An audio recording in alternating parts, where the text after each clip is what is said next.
Jim Jordan of Ohio. He's a founding member of the House Freedom Caucus, and he is supporting Roy Moore in the Senate race. And I believe, Congressman, you went down there and campaigned for him, correct? I didn't go down, but we did have endorsed Judge Moore, and I think he's going to win tonight.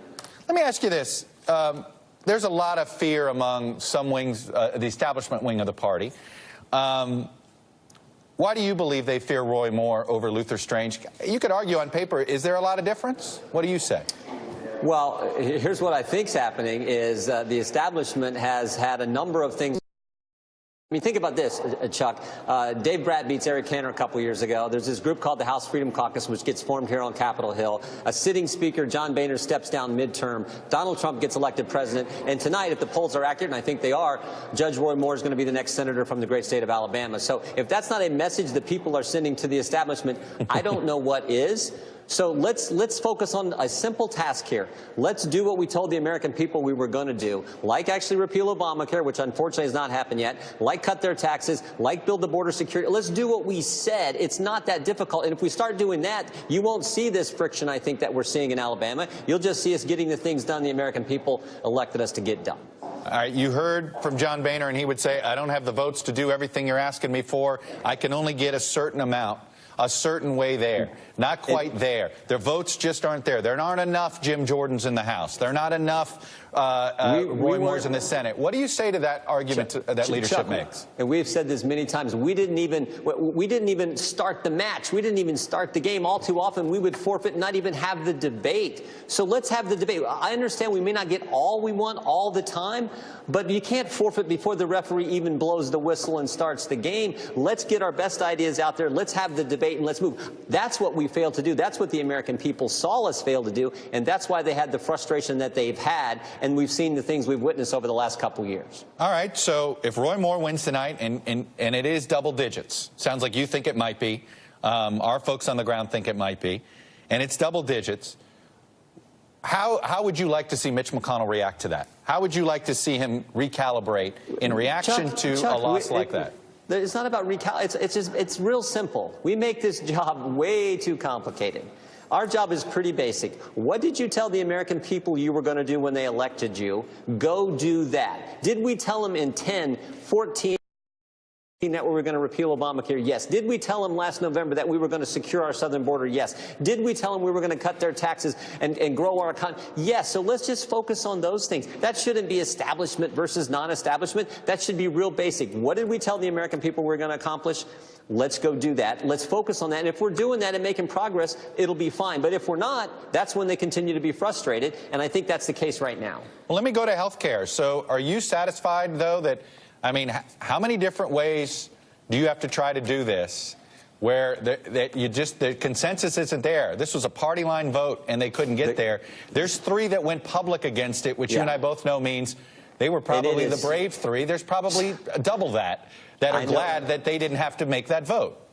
And I know how frustrated I am. So again, I know how frustrated the American people are. The folks back in the 4th District of Ohio. The real thing that bothers me is 6 Republican United States senators back in July voted against the exact same legislation. It was offered as an amendment, the exact same legislation they had supported 20 months ago and that they had campaigned on, that they had told the voters in their respective states that they were going to support. And then when it came time to do it, oh my goodness, they said, no, we can't do it now. You want to talk about what ticks voters off? That more than anything. Tell them one thing at election time, get in office, and you have the chance to do what you said, and you say, no, I can't do it now. So that's the big frustrating part. And that's why I think you probably see people in Alabama say, we think Roy Moore is going to do what he said. We think he's going to come here and fight and do the things he campaigned on. That's why I think he's going to win tonight. Do you want more primary challenges? Do you think that this debate that needs to be had inside the party, even if it becomes a bit politically painful for the party in the general election come November? I want us to do what the American people elect us to do. If that requires more primary challenges, so be it. I don't wish for that. I don't hope for that. I like my Senate colleagues. I like the folks I get to work with here in the House of Representatives. I just want us to focus on what do we tell the people we're going to do? Let's get it done. Let's take the debate. All too often, I feel like we're afraid to just have the debate, to go on the offense and say, here's what we believe, here's what we campaigned on, here's why we think it's going to help families across this country. Now let's just get it done. So that's what I hope happens. Roy Moore said he was against Graham Cassidy.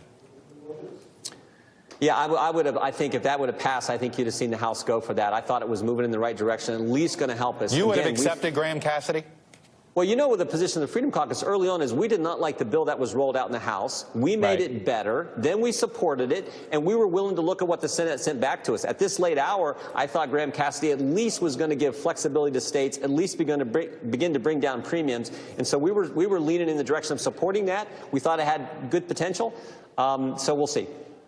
Let me ask you a larger philosophical question, because you were talking about, on one hand, you said, look, we made this promise to the American people on repeal and replace. We've got to fulfill it. Yeah. But, you know, that isn't the consensus in the country overall. That's the consensus inside one party. But it's not a consensus in the country overall. How much should that be taken into account when you legislate? You're in the majority, but how much should you take into account that there's a large chunk of the country that doesn't want these types of changes? I think mostly what you should take into account is what you said. I think it's always a good thing to keep your word, to keep your promise. Mm-hmm. So what did you tell the voters? You established a contract with the voters in your district on Election Day when they elected you based on what you told them you were going to go fight for and accomplish on their behalf. That's first and foremost. But I'm willing to work with anybody. I mean, people find this hard to believe because I'm one of the more conservative guys in this town. But I used to work closely with Dennis Kucinich, and we're about as far apart as you can be. But particularly on civil liberty type issues, we found common ground and we're willing to work together. I'm willing to do that if I think it's good for the folks I get the privilege of representing and good for the country. So I think that should be a general attitude we have. But the most important thing is the contract you've established with your constituents, what they elected you to do.